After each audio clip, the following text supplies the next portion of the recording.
Bonjour à toutes et à tous et bienvenue au Cryptos Technical Briefing, chers amis. Ravi de vous retrouver mardi 3 février 2026. Bitcoin, le bear market aura une fin. Oui, comme toujours, tous les bear markets du passé ont eu une fin. Quel timing, quel prix, je repose tout.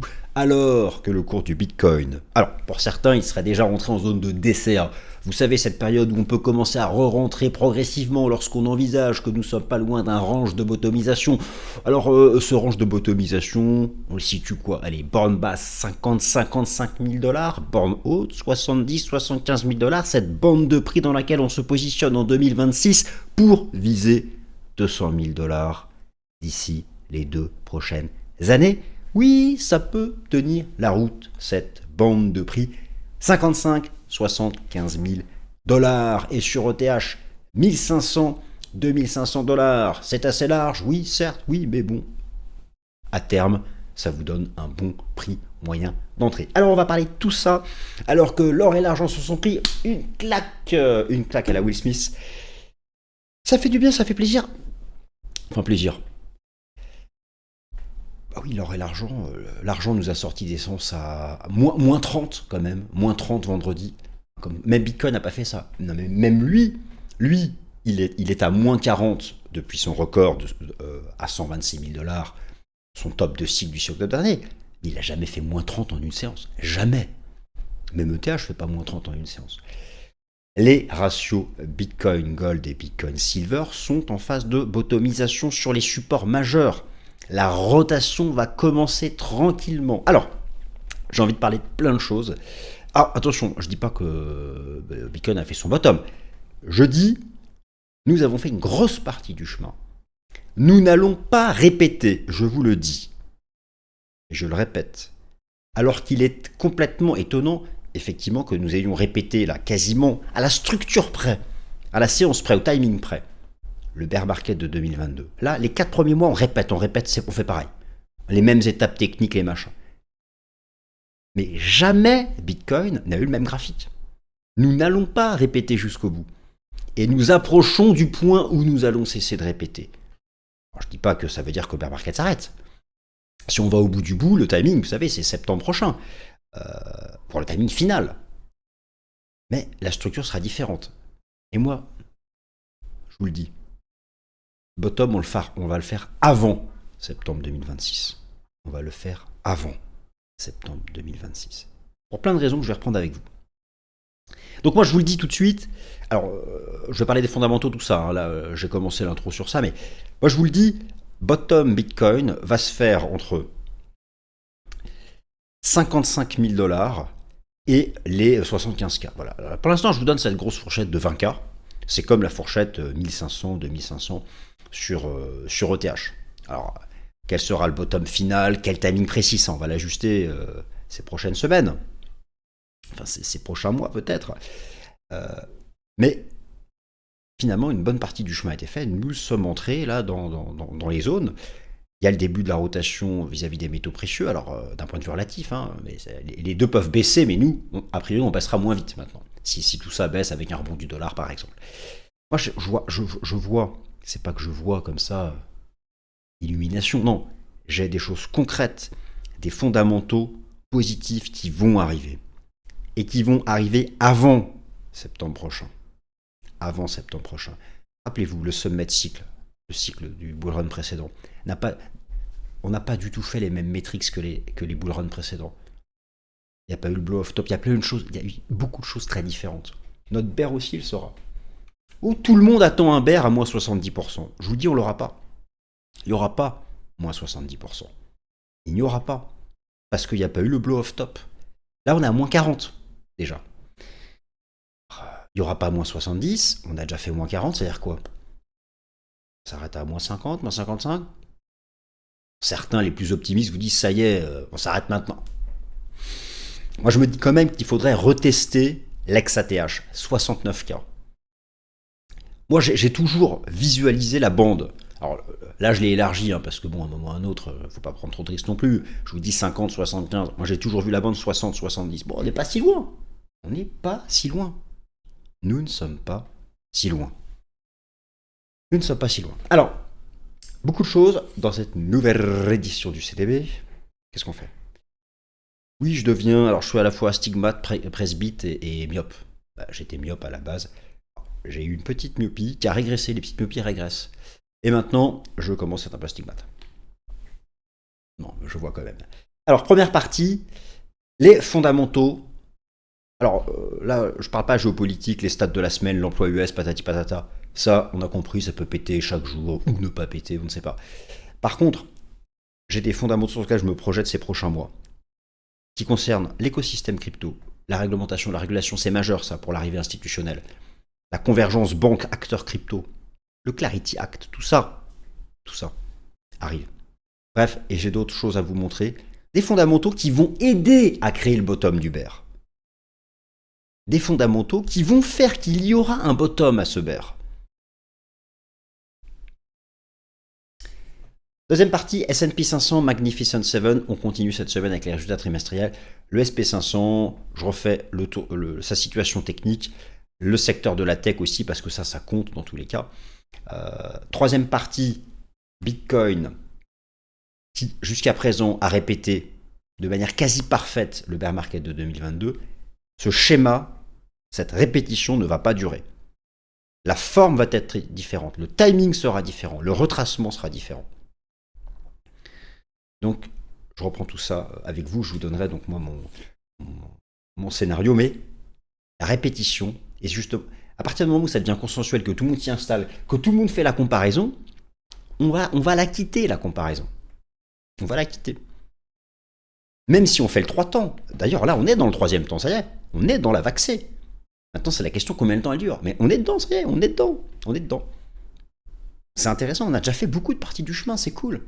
C'est bien. Quatrième partie, Bitcoin, quel sera le point bas final? Alors, bon, bien sûr, je ne vais pas vous donner le point bas final. On va regarder toutes les zones de prix, celles qui me paraissent être les plus probables. La bande vraiment dans laquelle on peut avoir confiance pour re-rentrer. On va faire ça sur Bitcoin, on va faire ça sur ETH. Ensuite, février-mars, qu'est-ce qu'on peut attendre? Y a-t-il vraiment eu un dead cat bounce alors qu'on a fait 4 mois consécutifs de baisse? Finalement, il y a beaucoup de différences. Alors, on répète le schéma du bear 2022, mais il y a quand même des différences. Finalement, je pense qu'on ne l'a pas vraiment eu, notre rebond du chat mort. Bon, enfin, on essaie de se projeter sur février-mars. Il y a quelques éléments. Et puis, donc, les alts, alors on va parler de BNB qui est revenu quasiment à son ancien record. Ça, lui, BNB, il va commencer à rentrer dans une zone où on peut rentrer progressivement. Le sol qui est sur ses 100. ETH, pour moi, ETH, alors la zone d'intérêt, je la donne méga large, 1500, 2500. 1500, 2000, vraiment bien. Alors certains disent, ouais, j'attends 1000. Bon, enfin, bon. Écoutez, moi j'ai une zone de haute confiance, je vais vous dire 1500, 2000, quoi. Je parle en dollars. Bon, on va regarder ça aussi sur ETH. Il y a Ondo aussi qui est dans le pipe, et puis on parle aussi des alts en général. Et bien sûr, dans toute cette analyse, je vais vous remontrer les ratios vis-à-vis des métaux précieux face à Bitcoin, et puis donc tout ce qu'on peut envisager en termes de drawdown, de durée, de structure technique. Mais là, le point positif, c'est que nous sommes entrés dans cette vague C, c'est la dernière. C'est celle à partir de laquelle on commence à réfléchir à la fin du bear market. Bienvenue à la nouvelle édition du CTB. Géopolitique, incertitude globale macro, tarifs douaniers, réserve fédérale des États-Unis, bear market cyclique, le fameux marché baissier cyclique. Comment se hedger sans se séparer de ces cryptos? Mieux, comment gagner à la baisse? Comment shorter le marché? Ayez un réflexe. Contrat futur, ayez un second réflexe. Offre complète de contrats futurs chez Kraken, chers amis. Avec les contrats futurs, à la différence du spot, vous pouvez avoir une position à l'achat, certes, mais aussi une position short. Vous gagnez effectivement quand le marché baisse. Pas besoin d'un wallet, vous bénéficiez d'un effet de levier, les frais sont pas chers et surtout, vous avez une énorme liquidité. Mais oui, par contre, contrat futur dit échéance. C'est fastidieux, j'arrive à l'échéance, il faut faire le rollover, je n'ai pas envie. Du contrat futur, passer au contrat futur perpétuel. Pas d'expiration en contrepartie de frais de financement quotidien, le fameux funding rate. Contrat futur perpétuel, tout est disponible chez Kraken, plateforme réglementée en France. Des frais vraiment pas chers et surtout une liquidité en béton, armée service client en France. 7 jours sur 7, 24 heures sur 24. Ce que je vous propose, chers amis, c'est de plonger ensemble à la découverte de Kraken. Et les contrats futurs perpétuels avec Kraken Pro, avec notamment une offre de plus de 300 contrats futurs perpétuels. Prenons l'exemple du contrat futur perpétuel Bitcoin, effet de levier x10. Vous reconnaissez les graphiques TradingView, un carnet d'ordre, la profondeur du carnet d'ordre, de nombreux ordres de trading à votre disposition. Chers amis, suivez le lien en description, foncez et testez gratuitement par vous-même la plateforme Kraken Pro pour pouvoir vous hedger avec les contrats futurs et les contrats futurs perpétuels crypto.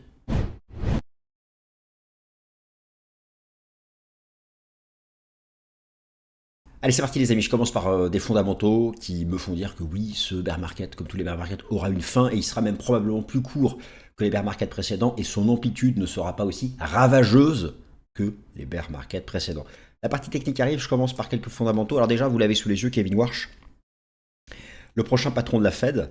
Alors, historiquement, ce monsieur, alors déjà, il sera à la tête de la Fed à partir du mois de mai. Donc c'est lui qui sera à la tête de la Fed pour la décision de politique monétaire du mois de juin, donc il en reste deux pour Popo, Jérôme Powell. Et historiquement, ce monsieur, qui est proche de Trump, était plutôt au quiche, concentré sur l'inflation, etc., etc. Il s'avère que depuis qu'il s'est rapproché de Trump, qu'il voulait le poste forcément, depuis 2025, il a fait beaucoup de déclarations allant dans le sens de baisse de taux d'intérêt. Alors, concernant Bitcoin et les cryptos, il ne faut pas non plus exagérer. J'ai pu lire, voir certains articles comme quoi il était crypto-friendly, il ne faut pas exagérer. Simplement, il reconnaît que Bitcoin peut être un actif de réserve comme l'or, donc il le catégorise comme or numérique, actif de réserve, une forme d'or, d'or numérique, et puis il appuie tout ce qui est réglementation, régulation pour institutionnaliser le secteur. Donc il ne rejette pas la classe d'actifs, il veut même l'institutionnaliser, lui donner un cadre légal, et il va parfaitement dans le sens, par exemple, de ce qui est actuellement en cours de discussion. Vous savez, c'est le fameux, c'est le Clarity Act. Je vous parle un mot rapide du Clarity Act, la nouvelle réglementation crypto. L'idée, pour que ça aboutisse, encore hier, les acteurs étaient réunis à la Maison-Blanche. Pour que ça aboutisse, il faut que les acteurs crypto se mettent d'accord avec les banques. C'est la commission bancaire au Sénat, ça bloque parce que forcément les banques ne veulent pas que les stablecoins soient rémunérés sans limite. Elles ont peur que des dépôts bancaires partent vers les stablecoins chez les banqueurs crypto. Mais, donc ça bloque là-dessus. Donald Trump, l'administration Trump a donné une deadline fin février pour aboutir à un accord. Ça va arriver. Et si vous voulez, dès que le Clarity Act est adopté, il faut absolument qu'il le soit d'ici la fin du mois de février, c'est le start pour beaucoup d'institutionnels pour pouvoir arriver justement sur ce marché des crypto-monnaies. Et en fait, il y a beaucoup de retard. Ça fait des mois qu'il aurait dû, mais ça bloque, parce que le secteur bancaire bloque. Et ça bloque notamment autour des stablecoins. Ils ont peur pour leurs dépôts bancaires. Bon, voilà. Mais voilà, il y a un, comment dire, un compromis qui finira par être trouvé. Bon, rien à voir avec Kevin Warsh, mais on est vraiment dans la partie réglementaire, institutionnalisation. En tout cas, ce monsieur, lui, prendra la tête de la Fed à partir du mois de mai. On va déjà commencer à l'écouter en tant que shadow Fed chair. Et il n'est pas du tout... Powell, c'est pas que c'était un anti-crypto, mais il regardait ça vraiment de loin. C'était neutre négatif. Lui, je dirais qu'il a un positionnement neutre à positif. Puis de toute façon, maintenant, il va accompagner le mouvement.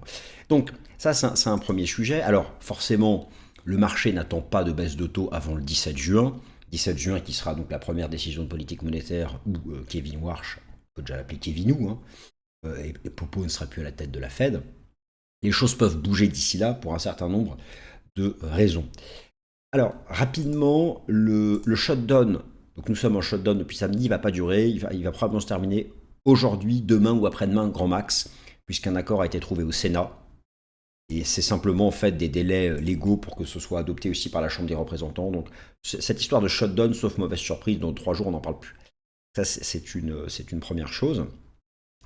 Moi je vois des fondamentaux qui me permettent de penser que cette année 2026 voit la fin du bear.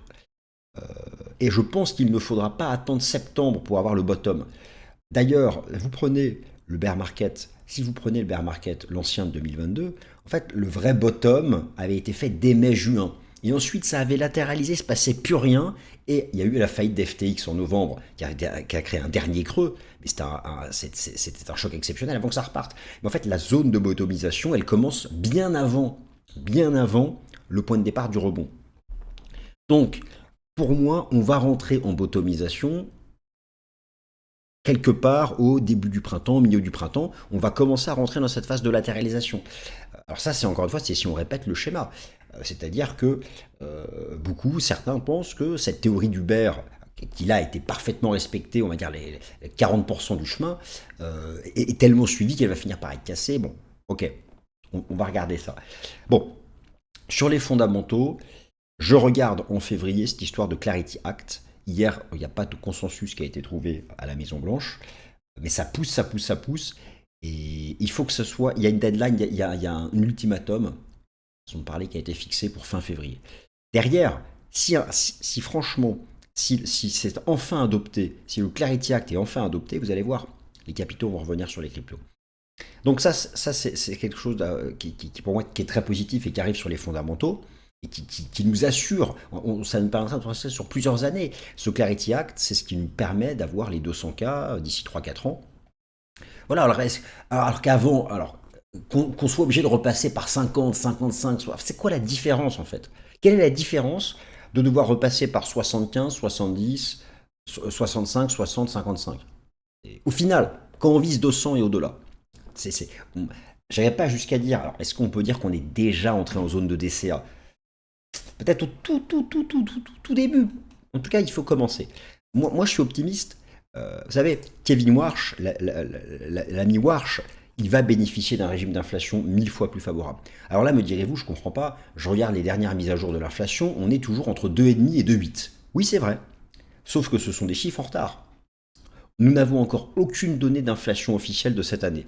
Regardez l'inflation CPI en temps réel, 0,98. L'inflation PC en temps réel, 27. Tous ces chiffres-là vont arriver. Donc c'est les chiffres de janvier-février. Ça veut dire que ça va concerner les mises à jour de l'inflation de, allez, un peu février et surtout à partir de mars. Donc à partir de la fin de l'hiver, début du printemps, on va vraiment voir des pressions à la baisse sur le taux d'inflation. Et c'est à ce moment-là, en plus, à partir de mai, donc, que Kevin Warsh arrive. Tout va se mettre en place, si vous voulez, pour que dès le printemps, il y ait des choses très favorables sur le plan de la politique monétaire. Ça va favoriser à ce moment-là bottom de Bitcoin. Donc voilà, on est début février, il faut encore être patient. Mais il y a beaucoup de choses qui me font dire que voilà, ce bear, comme tous les autres, aura une fin. D'autre part, vous avez eu, et j'en termine avec les fondamentaux, vous avez eu hier la mise à jour du PMI US manufacturier de l'ISM. Il a explosé. Il vient de sortir par le haut de 2 ans de compression. Et rappelez-vous, je vous avais montré ce graphique qui superposait les cycles Bitcoin avec le PMI manufacturier de l'ISM en vous montrant que toutes les phases d'accélération, c'était quand enfin le PMI l'ISM, après des compressions sous 50, le seuil expansion-contraction c'est 50, finissait par sortir par le haut. Attention, le graphique ici n'est pas à jour. Il a été mis à jour hier après-midi. Il est sorti, regardez, à 52,6. Là, mon truc n'est pas à jour, mais dès que ça se met à jour, ça veut dire que la courbe, elle monte ici. Donc ça y est, on sort par le haut. On revient en zone d'expansion économique grâce aux baisses de taux. Tout ça, ça va permettre de solidifier le futur point bas du bear et de repartir. Vous imaginez, donc on a le cycle macro, on a toujours pour nous la liquidité, on a la désinflation, ok, c'est bon, c'est gagné, il faut encore quelques mois pour que ça aille dans la chef, on a les baisses de taux qui vont reprendre. Tout ça, ça va se matérialiser courant printemps. C'est pourquoi moi je vois une fin de... D'ailleurs, je vous remonte un truc. Regardez l'ancien bear market. J'arrive à la partie... Là, c'est vrai que c'est fou, hein. On fait copier-coller. On fait copier-coller. Regardez l'ancien bear. Le bottom avait été fait ici, en juin, et ensuite, en fait, ça avait latéralisé pendant 4-5 mois avant de repartir. Moi, je pense que ça va être pareil. On va l'avoir vers mai-juin, peut-être un peu avant. On aura le dernier truc, si on fait pareil, et ensuite, ça va latéraliser. Alors, bien sûr, si la comparaison s'arrête et qu'on repart dès maintenant, voilà, bah, ça aurait été le piège. Soyez certain d'une chose. Jamais Bitcoin, dans son historique graphique, n'a eu le même graphique. Là, c'est complètement dingue. On a le même chart. On se dit, c'est quoi? Il y a un bug. Là, je fais F5, il y a un problème. C'est le même graphique. C'est incroyable. C'est le même début. Sauf que ça va s'arrêter. Tout le monde maintenant dit qu'on aura la même chose jusqu'au bout. Donc, à un moment ou un autre, là, ça va changer. Et ce sera le piège. Ok, donc, alors, les fondamentaux. C'est tout ce que je voulais vous dire. Je pars un peu dans tous les sens, mais voilà, voilà. Donc vous voyez qu'il y a quand même des choses qui permettent il y a un bottom de bear. Ça, le SP500, surveillez-le cette semaine, comme d'habitude. Alors lui, il est toujours tout en haut, mais aucun signal de faiblesse. Il ne casse pas de support. Alors me direz-vous, bon, ça ne nous a pas empêché de perdre 40%, ça je vous l'accorde. Hein. Lui, il fait sa propre life grâce au secteur de la tech. Mais je le montre le SP500 parce que si vous voulez, si un jour le SP500 casse ce support et retrace, bon bah, alors on va s'en manger une. Hein. Pour l'instant, il tient. Et cette semaine, vous avez encore des résultats des Mac 7, des GAFAM, des Magnificent 7. Et il y a toujours cette structure à surveiller sur le secteur Information Technology, où là, pour le coup, on y est quand même corrélé, hein, puisque vous voyez que lui, depuis octobre, il est dans un range. Nous, on a droppé. Mais voilà, si par miracle, une raison fondamentale, on sort par le haut, ça va quand même aider BTC à se stabiliser.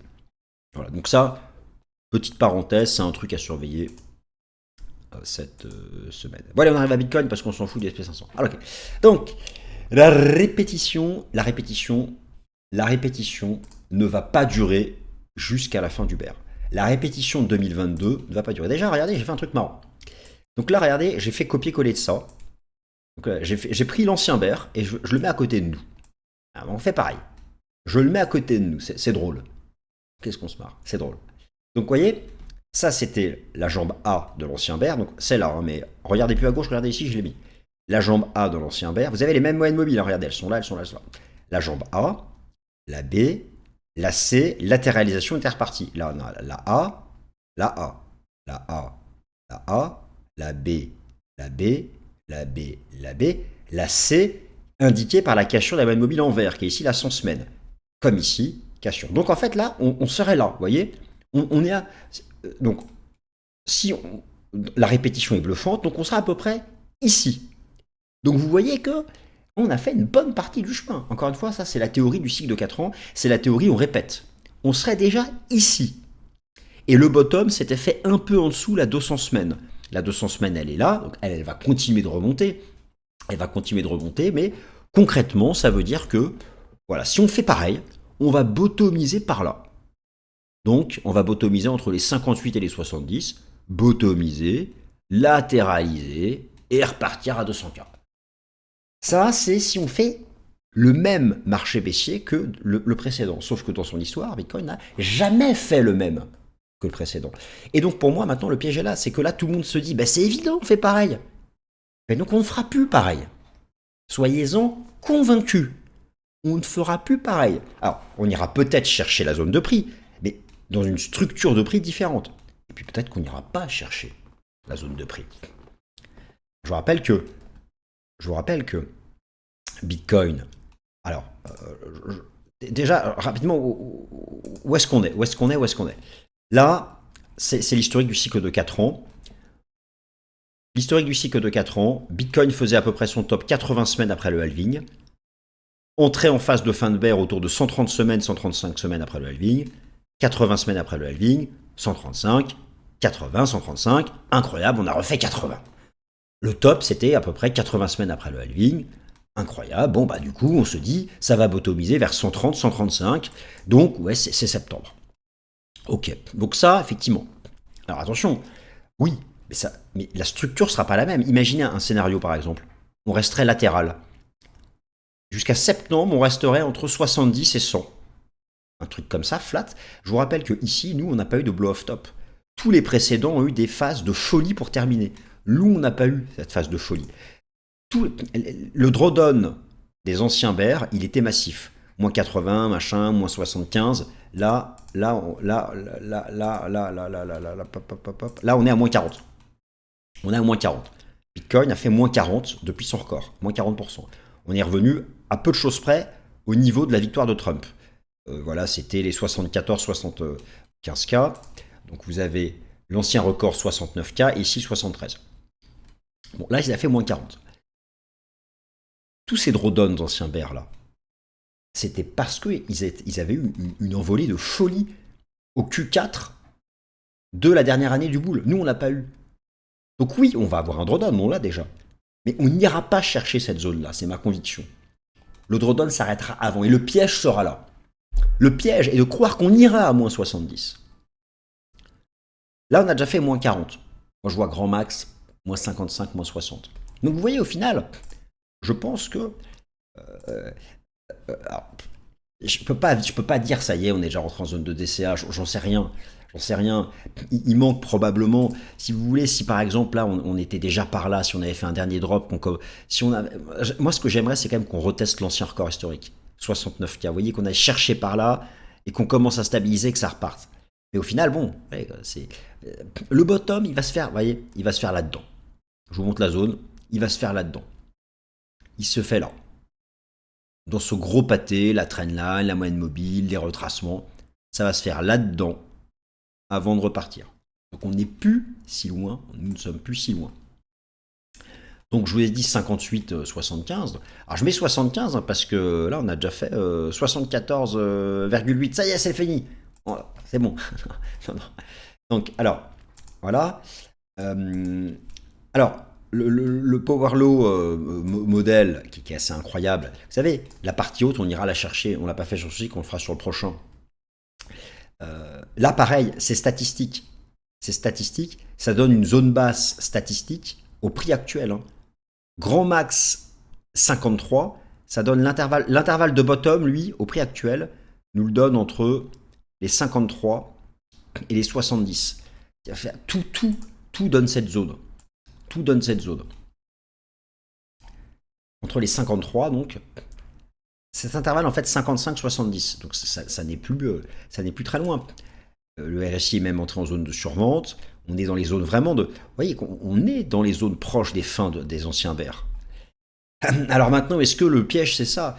Finalement, j'en connais certains qui disent que ça y est, moins 40%, c'est bon, c'est fait. C'est fait. Il n'y a pas de raison qu'on fasse plus que moins 40, il n'y a pas eu de blow-off top, donc on ne fera pas plus que moins 40. Et que du coup, le piège serait d'attendre. Le piège serait ça. Le piège serait de jouer la répétition. Alors c'est vrai que vous regardez par exemple le système Ishimoku, on a cassé le Kubo, on a cassé le Kumo, donc ça doit faire la vague C jusqu'au bout. Mais je vous dis, la répétition ne va pas durer. Alors, quand est-ce qu'elle va casser? Quand est-ce qu'elle va casser? Elle peut casser à tout moment, à partir d'aujourd'hui, à tout moment. Il faudra juste regarder donc les signaux. Il n'y a rien de bullish tant qu'on ne dépasse pas une résistance. Ce serait quoi un truc bullish? Un truc bullish, ce serait de fermer l'énorme gap qu'a ouvert ici le contrat futur du CME, de le redépasser et de redépasser la moyenne mobile à 100 semaines. Donc vous voyez qu'il n'y a rien de bullish en fait tant qu'on est sous les 85, 87. Bon, enfin voilà. Donc là, nous sommes à 120 jours de bear. Si on prend la durée des bears historiques, donc là, ça fait 155 jours, 406, 363, 377. Donc oui, le bear du cycle de 4 ans doit nous emmener effectivement plus loin, avec plutôt un bottom entre mai et septembre pour une latéralisation. Bon. Ça, c'est le cycle de 4 ans. Entre mai et septembre, quelque part entre 55 et 70. Bon, voilà. Mais va-t-on vraiment... Ce graphique vous montre que par rapport au cycle passé, il n'y a pas eu de blow-off top. Blow-off top, c'est aller chercher la zone rouge et grise. Blow-off top, bear market. Blow-off top, bear, blow-off top, bear, et on revient en bas. Là, on était bien parti d'en bas, mais on n'est pas repassé par la zone rouge-grise. Alors, est-ce que vraiment on doit d'abord repasser par ici avant d'aller chercher l'excès? C'est compliqué d'avoir la réponse. En tout cas, on aura nos 200K, d'ici 2027-2028. Hein. Ça, c'est pas une certitude statistique, mais enfin pas loin, quoi. Pas loin. La question, c'est est-ce que d'abord on repasse entre 55 et 70? That's the fucking question, my friends. Ok. Alors, on regarde à nouveau les Bitcoin Exponential Moving Average. Bon, c'est vrai que là, c'est bluffant, on fait pareil. Hein. Donc, la vague A, cassure de la 20 semaines, 50 semaines. On a fait le range au-dessus de la 100, la 20, la 50, le range au-dessus de la 100, on l'a cassé. Donc, en comparaison, on serait à peu près là. Vous voyez, on serait à peu près là. Donc, vous voyez qu'il restait quand même cette partie. Donc, là, je vous montre, si on répète l'ancien bear, voilà où sera le bottom. Voilà. Donc encore une fois, quand je vous dis le bottom va se faire entre 55 et 70, c'est si on répète l'ancien bear. C'est si on le répète. Va-t-on le répéter? Va-t-on le répéter?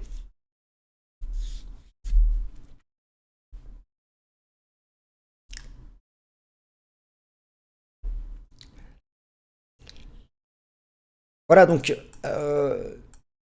c'est vrai qu'il y a des choses pour l'instant, donc il y a une forme de cohérence par rapport à tout ça. Maintenant,